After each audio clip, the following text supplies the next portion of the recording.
ಎಲ್ರಿಗೂ ನಮಸ್ಕಾರ. ಪಾತ್ರದ ಬಗ್ಗೆ ಈಗಲೇ ಮಾತಾಡ್ಬಿಟ್ರೆ ಪೂರ್ತಿ ಅಲ್ಲದೆ ಉಳ್ಕೊಳ್ಳಲ್ಲ, ನೋಡಿದ್ರೆ ಗೊತ್ತಾಗಲ್ಲ ಪೊಲೀಸ್ ಪಾತ್ರ. ವ್ಯವಸ್ಥೆಯ ಪವರ್, ಅದರ ಶಕ್ತಿ, ಅದರ ವಿರುದ್ಧ ಸಿಡಿದು ನಿಲ್ಲುವಂಥ ಒಂದು ಪ್ರತಿರೋಧ, ಅದರ ಮಧ್ಯದಲ್ಲಿ ಸಿಕ್ಕಾಕೊಳ್ಳುವಂಥ ನಿಮ್ಮಂಥ ಸಾಮಾನ್ಯ ಜನರ ಕತೆ, ಅದರಲ್ಲಿ ಒಂದು ಪುಟ್ಟ ಜೋಡಿಯ ಕತೆ. ಈ ಥರದ ಸಬ್ಜೆಕ್ಟ್ ನನಗೆ ತುಂಬ ಇಷ್ಟ. ಹಾಗಾಗಿ ಪುನೀತ್ ಇದು ನಮಗೆ ಹೇಳೋದಕ್ಕೆ ತುಂಬ ಖುಷಿ ಆಯ್ತು ಮಾಡಿ ಅಂತ. ಬಟ್ ಅದೇ ಕೆಲವು ನನ್ನ ಆಕ್ಷೇಪಗಳು ಈಗ ನರಸಿಂಹ ಅವರು ಹೇಳೋದು ತುಂಬಾ ಥ್ಯಾಂಕ್ಸ್, ತುಂಬಾ ಸಹಕಾರ ಕೊಟ್ಟಿದ್ದು, ತುಂಬಾ ತೊಂದರೆ ಕೊಟ್ಟಿದ್ದೀನಿ ಆಕ್ಚುಲ್ ಆಗಿ. ಎಲ್ರಿಗೂ ಕ್ಷಮೆ ಕೇಳ್ಕೊತೀನಿ, ಸ್ವಲ್ಪ ನನಗೇನು ಇಂಜುರಿ ಆಗ್ಬಿಟ್ಟು ಪಾಪ ನನಗೋಸ್ಕರ ನನ್ನಿಂದ ಸುಮಾರು ತಡ ಆಯ್ತು. ಎಲ್ರಿಗೂ ಡೈರೆಕ್ಟರ್, ಪ್ರೊಡ್ಯೂಸರ್ ಎಲ್ರಿಗೂ ಸಾರಿ ಆ್ಯಂಡ್ ಥ್ಯಾಂಕ್ಸ್ ನನ್ನನ್ನು ತಡ್ಕೊಂಡಿದ್ದೀನಿ.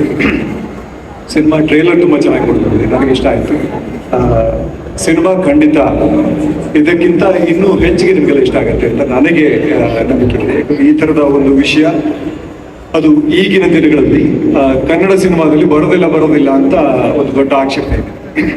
ತಮಿಳು ಸಿನಿಮಾಗಳಲ್ಲಿ ತುಂಬಾ ರಿಯಲಿಸ್ಟಿಕ್ ಸಿನಿಮಾಗಳು ಮಾಡ್ತಾರೆ, ಜನಗಳ ಸಮಸ್ಯೆಗಳನ್ನ ಎತ್ಕೊಂಡು ಸಿನಿಮಾ ಮಾಡ್ತಾರೆ, ಸಾಮಾನ್ಯ ಜನರ ಸಮಸ್ಯೆಗಳನ್ನ ಎತ್ಕೊಂಡು ಸಿನಿಮಾ ಮಾಡ್ತಾರೆ ಅಂತ ಎಲ್ಲರೂ ಹೇಳ್ತೀವಿ.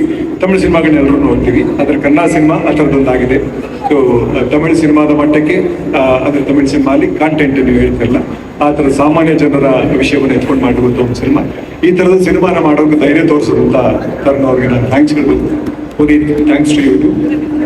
ಸೊ ಜನ ಈಗ ತಾನೇ ಏನಾದ್ರು ಸಿನಿಮಾಗಳನ್ನ ನೋಡಿ ನೀವೆಲ್ಲರೂ ಹಿಟ್ ಮಾಡ್ತಾ ಇದ್ದೀರಾ. ಕನ್ನಡ ಸಿನಿಮಾಗೆ ಆಡಿಯನ್ಸ್ ಬರೋಲ್ಲ ಅನ್ನೋದನ್ನ ಸುಳ್ಳು ಮಾಡ್ತಾ ಇದ್ದೀರಾ.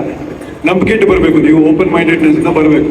ನಾವೆಲ್ಲ ತುಂಬಾ ಪ್ರಾಮಾಣಿಕವಾಗಿ ಸಿನಿಮಾ ಮಾಡಿದ್ವಿ, ಇದರಿಂದ ನಂಬಿ ನೀವು ಬರಬೇಕು. ಬಂದ್ರೆ ಖಂಡಿತ ನಿಮ್ಗೆ ಮೋಸ ಆಗೋದಿಲ್ಲ. ನಿಮ್ಮ ಭರವಸೆನ ಉಳಿಸ್ಕೊತೀವಿ ಅಂತ ನಾನು ಭರವಸೆ. Thank you. ಬಹಳ ಚೆನ್ನಾಗಿ